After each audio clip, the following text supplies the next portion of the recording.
Bonjour à tous, aujourd'hui on va voir comment rider toe side de la manière la plus facile possible. On va se concentrer sur une pratique en twin tip, mais bien sûr, comme d'habitude, vous pourrez appliquer une partie de ces conseils sur votre pratique strapless ou foil. Dans cette vidéo, je souhaite vraiment m'adresser aux personnes qui veulent découvrir le toe side ou alors aux personnes qui ont déjà essayé et qui ont rencontré des difficultés. Si vous vous sentez déjà à l'aise avec le toe side, vous n'appliquerez probablement pas tous les conseils que je vais donner dans cette vidéo et dans cet ordre-là. Là, le but, c'est vraiment que les personnes qui souhaitent découvrir puissent le faire de la manière la plus facile possible.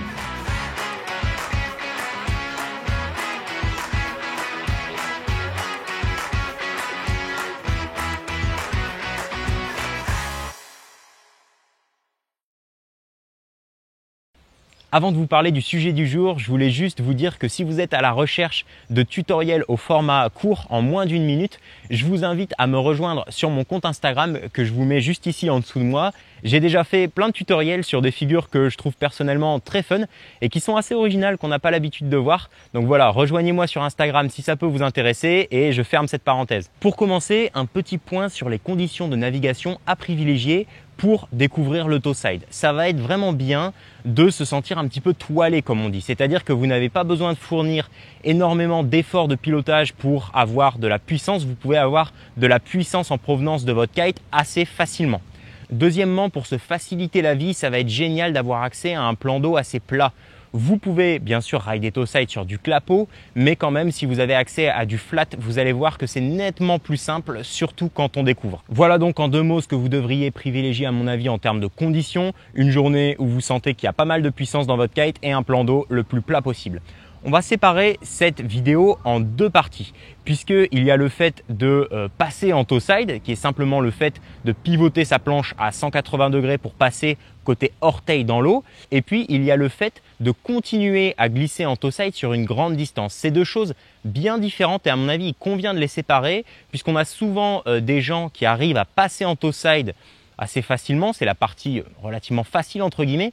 Et puis quand il s'agit de continuer à glisser comme ça en toe side sur des longues distances, c'est là que ça pose problème et on verra pourquoi dans cette vidéo. Commençons avec le passage en toe side. Comme je vous le disais, ça à mon goût, c'est la partie qui est relativement facile.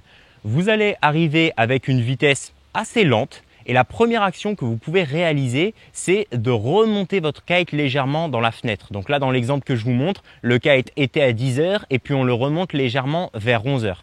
Cette action, donc de remonter le kite dans la fenêtre, ça va générer une petite portance vers le haut. Ça va alléger les appuis et du coup, ça va faciliter la rotation de la planche en position toe side.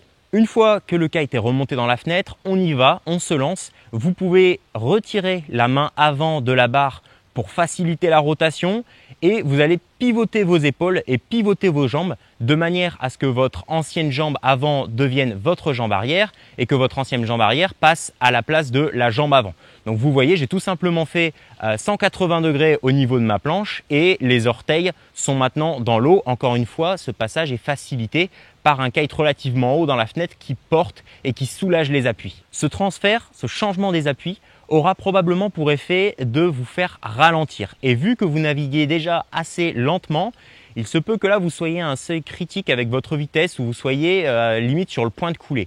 C'est également pour ça que je vous ai fait remonter un petit peu le kite au début de la manœuvre. Là, vous allez avoir besoin d'une relance, d'une reprise de vitesse. Remettez vos deux mains sur la barre et pilotez activement le kite en bordant bien et en le renvoyant vers le bas. Ça va vous redonner de la puissance, vous redonner de la vitesse et ça, vous en avez vraiment besoin avant de passer à la deuxième phase.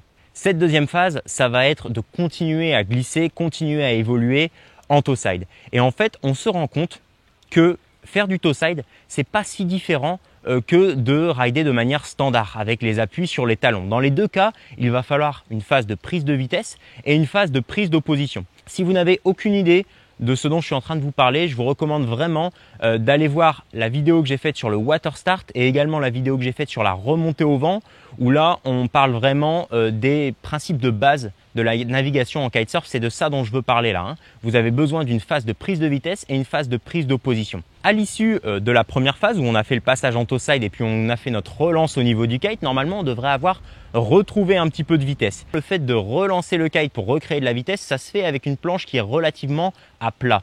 Vous devez absolument tout faire pour quitter cette position et retrouver de l'opposition. Le truc, c'est que s'opposer côté orteil, c'est beaucoup moins naturel que s'opposer côté talon où on a juste besoin de se laisser tomber, de se pencher en arrière. Et souvent, c'est là que ça coince sur les personnes qui ont des problèmes avec le fait de rider toe side. Et c'est assez subtil en fait parce que en penchant le buste vers l'avant, on peut avoir l'impression de mettre de l'opposition, mais vous voyez qu'on peut tout à fait, comme ici, conserver la planche à plat même en envoyant le buste sur l'avant. Pareil, en appuyant sur la jambe arrière, on peut avoir l'impression de mettre une certaine forme d'opposition, mais là en fait ce qu'on fait, c'est qu'on est juste en train d'incliner la planche sous l'eau, ce qui va avoir pour effet de nous faire freiner et donc à terme de nous faire couler. Dans ces deux exemples, dans ces deux erreurs que je viens de vous montrer, en fait vous n'êtes pas en appui sur la quarte de votre planche. Donc vous ne mettez pas d'opposition et vous allez avancer légèrement vers votre kite. Ce déplacement vers votre kite va avoir pour effet de détendre vos lignes et donc forcément à terme vous allez ralentir et vous allez couler. Il faut vraiment réussir à se mettre en déséquilibre sur l'avant pour créer de l'opposition par rapport au kite. Et pour ça, je vous recommande de rester bien droit avec quand même un léger fléchissement des jambes. Vous pouvez également lâcher la main avant au début, ça va naturellement vous mettre dans une position d'opposition vis-à-vis du kite. Et gardez bien un minimum de vitesse quand même pour ne pas couler. C'est là que le fait d'être bien toilé, d'avoir de la puissance dans le kite va vraiment vous aider puisque même si votre position n'est pas parfaite et que vous ne mettez pas beaucoup d'opposition vis-à-vis de votre kite, la force du vent va venir retendre les lignes et vous n'allez pas perdre votre vitesse même si vous êtes sur une position encore un peu approximative qui ne met pas énormément d'opposition. Il y a une autre erreur dont je voulais vous parler qui est extrêmement pénalisante, c'est d'appeler cette position le two side, puisqu'en fait ça veut rien dire du tout. Quand on évolue en kitesurf sur les talons, ça s'appelle du heel side et là on a tourné, on a les orteils dans l'eau et les orteils en anglais ça se dit toes, donc là on est bien en toe side et on n'est pas en two side. Bon allez, blague à part, je voulais terminer en disant que le toe side c'est une manœuvre un petit peu bizarre, un petit peu spéciale. En fait le principe de base est très simple, on l'a vu, il suffit de réaliser exactement le même schéma qu'on réalise quand on navigue sur les talons mais de le faire sur les orteils, mais c'est un petit peu quitte ou double, c'est-à-dire que pour les personnes qui pratiquent déjà beaucoup de sports de glisse comme le wakeboard, le surf, le skate, le snowboard, ça semble très facile, c'est très intuitif et ils y arrivent en un claquement de doigts, mais pour d'autres personnes, souvent les personnes qui ont commencé les sports de glisse par le kitesurf et qui ne pratiquent que du kitesurf, eh ben on est tellement ancré dans cette habitude de se laisser tomber en arrière pour mettre son opposition que ça peut être très difficile, que ça peut être très contre-intuitif. Mon conseil, si vous galérez, ça va être de travailler le toe side un petit peu mais de manière régulière. C'est-à-dire peut-être de commencer chaque session par 10 minutes de toe side et finir chaque session par 10 minutes de toe side. D'expérience, en tout cas c'est ce que je vois avec mes élèves, on obtient d'assez mauvais résultats en essayant de s'entêter et travailler le toe side pendant 2 heures d'affilée sans avoir de résultats. Je vous recommande vraiment de le travailler sur 10 minutes mais de manière assez fréquente et je vous assure qu'au bout de 5, 6, 7 sessions, vous devriez commencer à avoir des résultats. Voilà, je vous remercie beaucoup d'avoir regardé cette vidéo et je vous dis à la prochaine.